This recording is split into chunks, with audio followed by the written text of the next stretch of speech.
This video is presented by Western and Southern Financial Group, a game plan for your financial future. Every great team starts with a strong foundation, and your future should too. With life insurance built like a championship roster, Western and Southern helps protect what matters most so you can focus on winning today while planning for tomorrow. Whether you're just starting out your journey, building your dynasty, or ready to retire like a champion, Western and Southern has the right play for your life stage. Visit westernsouthern.com to get your free life insurance quote today. Western and Southern, built to win. We're going to start with that AFC Championship game, and with that, we're actually going to start with our segment that we have with Teron Armstead, talking about the trench matchup specifically, because there's no Bo Nix in this game. So what is this Denver offensive line specifically going to do to help make sure that he is kept as upright as possible? And, of course, Teron played for Sean Payton himself. So let's hear what Teron had to say about this matchup before we dig into it ourselves. All right, we got our guy Teron Armstead back here with us to discuss another trench matchup that we have here in the postseason.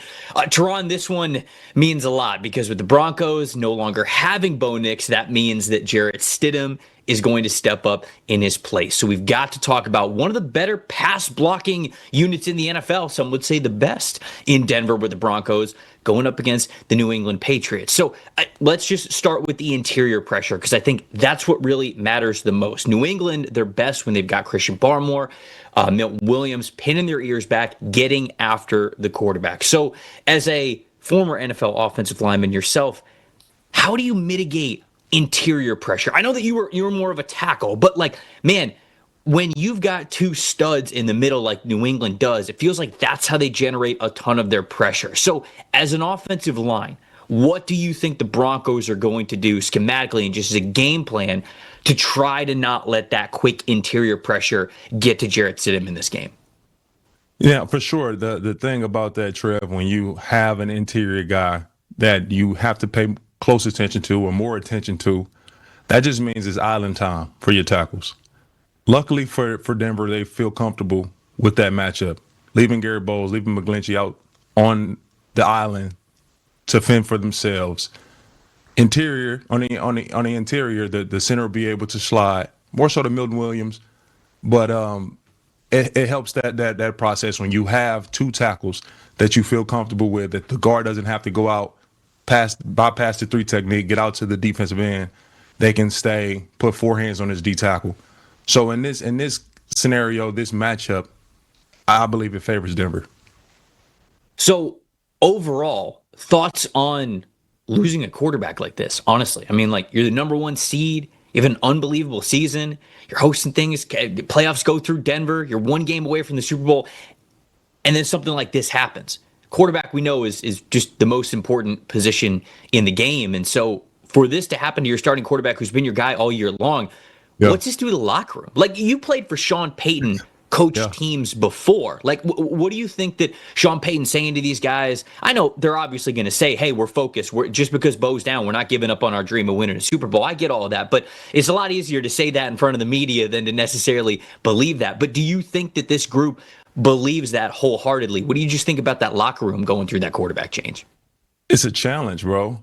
It's a challenge. It's adversity. It makes the story sweeter. You know what I mean? And it's tough. It sucks. You lose your franchise quarterback. You lose your starting guy. The guy that just went toe-to-toe with Josh Allen and got it done, But I know Sean Payton closely, very well. Was with him for 9 years. He doesn't dwell on excuses or built-in excuses, which is why he announced Bo Nix injury post-game. He didn't want to wait till Wednesday or Thursday, and now everybody feels sorry for the Broncos. No, let's get ahead of it. It's steady season. We believe in them. It's important for the Broncos to start fast. If they can come out fast and start fast, get early points, generate some confidence, that belief is strong in Denver. I have Will Lutz joining the set tomorrow. He talked about everything that's going on in the locker room, everything that's going on in the facility, and those guys truly believe they're going to get it done Sunday. No question about it, no false enthusiasm. This is a real strong belief, and I believe in them as well. Last thoughts, just overall on these two matchups that we got. We got the Rams and the Seahawks, part 3. Series tied 1-1, and now we get this third game here. And then obviously we talked a little bit already about Denver and New England. Just your thoughts overall on these being the final four teams, and any thoughts that you've had on these matchups and these teams getting to this point. It's fire, bro. It's fire. It's a storybook. We get Seahawks, Rams, round 3, heavyweight bout. They split regular season 1-1. Both games could have went either way. In my opinion, I said this before the playoffs started, the Rams are the only team in the NFC that can beat the Seahawks. The only team. And now we're blessed with a chance to watch that matchup again. The Broncos and Patriots, I think the Broncos D-line have a chance to impact this game in a way that completely changes the dynamic. In a way that the Eagles did against the Chiefs last year in the Super Bowl. They have the opportunity, they have the roster, they have the talent to do so. I think they will need that type of performance to get it done with Bo Nix being out. So that's the matchup I'm watching. Broncos D-line versus Patriots O-line. Man, like you said, the playoffs have gifted us with two unbelievable matchups here, man. I really think any combination of these four teams, I know people are going to say with Bo Nix no longer being there, but like if the Broncos show up and they win this game against the Patriots, that will have meant that Jarrett Stidham did something, that he stood up, and obviously he was complimentary to what is one of the best rosters in the NFL. So any combination of these four teams, I think is going to make for a very exciting Super Bowl. Teron, we appreciate it, my friend. Thank you so much. Thank you.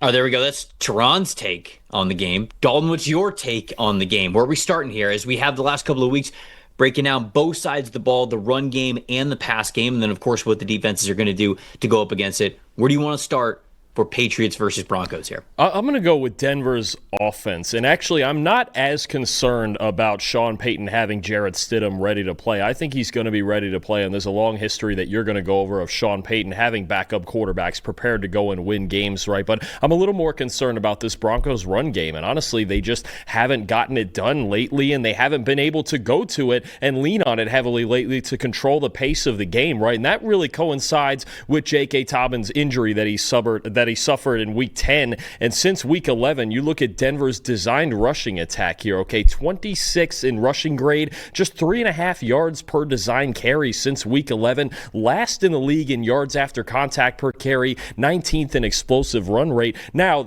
the question is will Dobbins be back for this game? Because they've opened his practice window, and that could make a huge difference because it's not on the offensive line. Quinn Miners and Garrett Bowles and those guys, they've been run blocking very well all season, even into the postseason here, but they just haven't been able to get enough out of R.J. Harvey and Jaleel McLaughlin, Tyler Bidet in the backfield. J.K. Dobbins really was the workhorse for them early in the season. If he can be healthy and play at all in this game, even give him just 10 to 12 carries, maybe Denver can control the pace of the game a little bit better and not ask Stidham to carry them like Nix was carrying them without an efficient run game. I think keep an eye on that injury, that Dobbins injury and recovery watch here as the week goes on. If he can play, I think it could make a big difference in Sean Payton's offensive game plan here with Stidham in the game. Yeah, you talked about some of the success, or teased a little bit of some of the success that Sean Payton has had as the head coach for the Saints when it comes to backup quarterbacks. So if you go back to 2021, that was Sean Payton's last year when he was in New Orleans. That year, he started Jameis Winston, Trevor Siemian, Taysom Hill, and Ian Book. All of those quarterbacks got starts throughout the year. Winston got 7, Siemian had 4. Hill got 9 total, sort of with the other positions that he plays, but he played a little bit of quarterback as well, and then Ian Book got 1. Those combined quarterbacks went 293 for 500 on 503 attempts, 3,186 passing yards, 29 passing touchdowns to just 13 passing interceptions, and an 87.4 passer rating. That's not too bad for a backup quarterback, especially the mix of guys and the just different types of quarterbacks that are there. Then, of course, I think the one that's famous is the 2019 season when Teddy Bridgewater had to come in for 5 games, went 5-0 during that stretch, had a 67.9% adjusted completion percentage, 1,384 passing yards, 9 touchdowns, just 2 interceptions, and a 99.1 passer rating from Teddy Bridgewater during those 5 games. Sean Payton has the ability to get any quarterback ready. He's one of the best coaches over the last 2 decades. Hall of Fame cases are always really weird with head coaches, but like I feel like he's just one of the best head coaches in the game, again, over the last 20 years. And anytime that's the case, I would say that he's got a good case for the Hall of Fame, especially for as much success as he had with Drew Brees, those dominant times in New Orleans. Obviously, they've got the Super Bowl trophy as well. And certainly what he's doing now in Denver is just sweetening that deal for him to become a future Hall of Famer. But he is that kind of coach. So you mentioned that, hey, it can't be the same offense that it was with Bo Nix, at least from a run game perspective. I don't think it's going to be the same game from a passing perspective either, because you looked at last week's game, and that was an opportunity where I felt like the Broncos had a chance to really run the ball, right? The Bills have struggled in that regard. They've struggled to defend the run this season. They haven't really been consistent in that regard. We've talked about how good Sean McDermott had been over the last couple of weeks at disguising coverages and getting his guys to execute things really well to where the quarterback doesn't know exactly what they're seeing. And so everything last week against the Bills sort of pointed towards them leaning much more into the run game, and they did not. So that meant that Bo Nix had to have the ball in his hands a lot in that game. I just don't think that you can ask that of Jarrett Stidham. Maybe they're going to, but to me, that would just be such a shock. They have to lean more into the run game, and it feels as though over the last, a couple of months maybe, there have been opportunities throughout the regular season and then the postseason where we've said, okay, this is where they're going to lean into the run game. Okay, this is the matchup where it makes sense for them to lean more into the run game, and they've just been reluctant to do so. Now, Bo Nix could be a very big reason why, in a positive standpoint, where Sean Payton has just said, hey, we want to put the ball in this guy's hands. But this is sort of where the rubber meets the road of like, okay, well, now you're starting Jarrett Stidham in the AFC Championship game against the New England Patriots. You kind of have to run the football more than you have throughout the course of this season. That's just what I think. Maybe they don't believe that, but I think it's going to be a steady dose of Courtland Sutton. They're going to get Marvin Mims in there just like they did last week with him being the most productive receiver on the team. It's still going to be diverse, but I think they're going to run a lot more of it through Courtland Sutton, and then we'll see what the run game ends up being like for the Broncos. For the Patriots run game, I think that the Patriots run game is very interesting because when you look at the last couple of weeks for them, 87.5 rushing grade for this team on outside zone. That's been the best rushing concepts that they've been able to execute over the last couple of weeks. I noticed for a handful of them, they'll use Hunter Henry not attached to the line of scrimmage, not even as a wingback, but in the slot, and they will run his direction on outside zone. So they already have that sort of athletic lead blocker, if you will, blocking in space. And I saw a couple of plays where a lot of times it was Ramondre Stevenson, who's been their highest graded rusher, who was able to execute really good run plays out of that sort of design. And then Dalton, I also saw them using Jack Westover from an I formation, running these outside zones and having him be that lead blocker. So it's not a puller, it's not a split zone, it's not even having a tight end, shift to the outside and execute a block in space. It is a guy from an I formation, from an offset I at times, just sprinting straight towards whoever that linebacker is that's entering wherever they're trying to go for outside zone, or maybe it's a nickel defender who is in that spot, and Jack Westover is just going straight to him. And again, it's a lead blocker, but it's a lead blocker with a ton of momentum who doesn't have to sift through that chaos, even if it's behind the line of scrimmage. So they've used 12 snaps where they've run outside zone with Westover from that I formation as a lead blocker, and I think that that's something that they've done very, very well. Now, it's interesting because Denver has a lot of guys who have been able to defend the run pretty well in the secondary. And so this is a really good matchup in that regard because I think the Patriots are going to continue to try to do that. They're going to try to get to the outside. They're going to try to run outside zone, but Denver's been pretty good at defending it. And specifically, if you're running outside zone, you got an athletic guy like Nick Bonito who might be able to slip some of those blocks as those offensive linemen are getting lateral and getting to the sideline, just getting away from where the trenches are at the snap. It's going to be an interesting sort of chess matchup in that regard, but I think the Patriots are going to try to do it, or at least start the game running a lot of outside zone, and they're just going to see how the Broncos respond to it. For sure. I think Josh McDaniels wants to have balance in this offense, and I think they've done a good job of really kind of grinding their way in the run game through two really good defenses they've played so far in the Chargers and Texans. You saw the run game really start to come alive in the fourth quarter against Houston, and Ramondre Stevenson had a great game against the Chargers 2 weeks ago. So I think that is going to be an emphasis. In this Denver defensive line, look, Denver doesn't give up a ton of explosive runs, but a lot of their defensive linemen with run defense grades below a 65, you can break through that first level if you can execute, and that's really what it's about in the playoffs, keeping yourself on schedule, keeping Drake May in good situations where he won't be in those third and longs, right? So I do think Ramondre Stevenson and Travion Henderson still play a very, very big part in New England's game plan here, because you don't want to be in too many obvious passing situations against this Denver defense. Okay, so Patriots pass game. What are we talking about here? What are we looking forward to seeing with Drake May? And it feels like just such a diverse passing attack that can do so many different things at different times, going up against a really strong Denver secondary. I'm going to go with a similar angle as I did last week with Josh Allen and the Buffalo Bills, and now with Drake May in this game. You have to be able to beat man coverage if you're going to beat Denver. They run the second highest rate of man coverage in the NFL, and Drake May's kind of statistical profile really kind of mirrors Josh Allen's a little bit when you talk about some struggles as a passer, but his legs make him very dangerous as well. Look, Drake May, just a 64.1 passing grade against man coverage this year. Now, it's been a bit up and down because he leads the league in yards per attempt. He's thrown the third most touchdowns against man coverage, but also the most turnover-worthy plays in the NFL. So when you talk about Drake May and some of his struggles against man, he really starts to see him struggle when he gets unsure of himself in the pocket, when he has to, get to his second and third read and he just doesn't see that his first one is separating the way that he wants to, right? Or he's holding on to the football too long in the pocket and just not deciding to scramble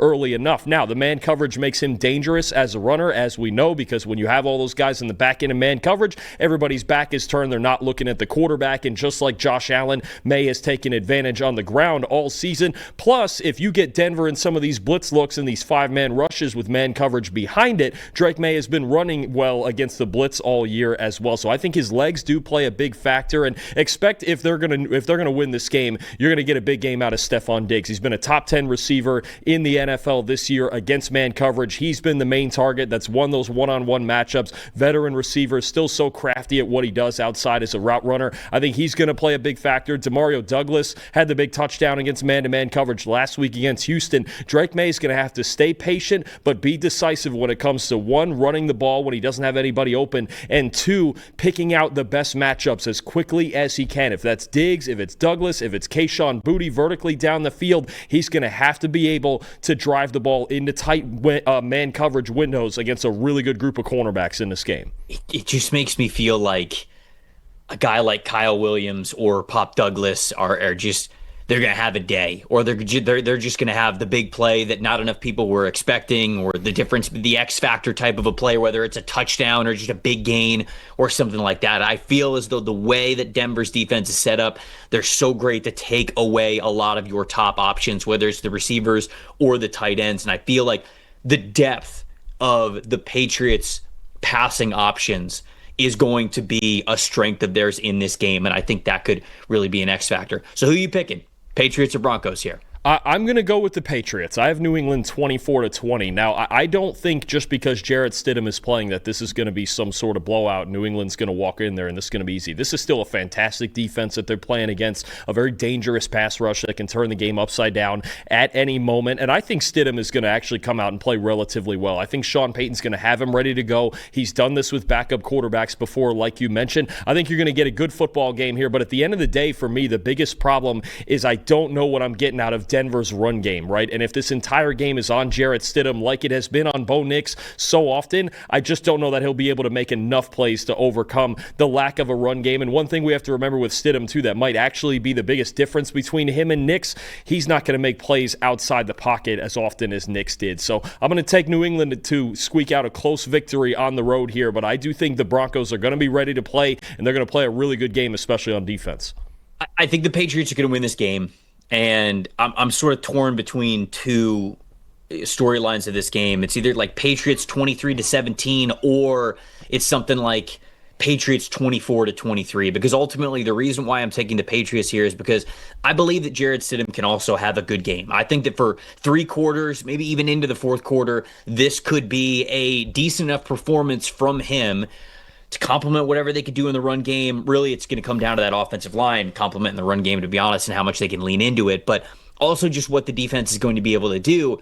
The problem is that whether they're up in the game by one score, or they're down by one score, I just don't know if Jarrett Stidham's going to be the guy who can march you down the field and score a touchdown. March you down the field and get into field goal range? Sure, I could see that in the end. If the situation calls for it, I could see Denver being able to do that. But if he's got to march down the field and score a touchdown, I just don't have that type of faith in Jarrett Stidham, and I would for Drake May. Whereas, if this game is, again, 23-17, Denver's up and Drake May's got one drive to do it, I got faith in Drake May to do it. So ultimately, I am siding two good teams. I'm siding two great coaches as well, but I'm going to side with the better quarterback here, and I'm going to go Patriots. I'll say 23-17 is my final score there. Everyone's got takes. Numbers have truth. And the truth is, most people are betting with emotion. Sportsbooks feed on it. TikTok gurus sell it. The hype machine runs on it. That's how you lose. PFF is different. You're betting with winning data. The same data trusted by all 32 NFL teams and the sharpest minds in the game. PFF betting tools take every prop, every matchup, every angle, and run them through our custom models. Built on the best football data in the world. What comes back is your edge. Simple, sharp, and built to win. Want to go deeper? PFF puts a pro-level analytics department in your hands, giving you the same insights teams use to find every advantage. Build your game plan with matchup analysis. Project every snap, every matchup, and every edge before kickoff. Because the smartest plays start long before Sunday. Hit rates show how a player performs against their prop and against defenses built the same way. It's the data that gives you real confidence in every pick. Next, Key Insights translates PFF data into the story behind every matchup, giving you the why that powers your bets. From coverage schemes to defensive looks, it's the context that turns raw numbers into winning decisions. When you're ready to take action, filter through every prop on the market and focus on the opportunities that matter, by game, matchup, or value. Then, shop for the best available line in your area and tap your book of choice to place the bet instantly. Everyone's got takes, but now you've got truth. Bet with data, win with PFF.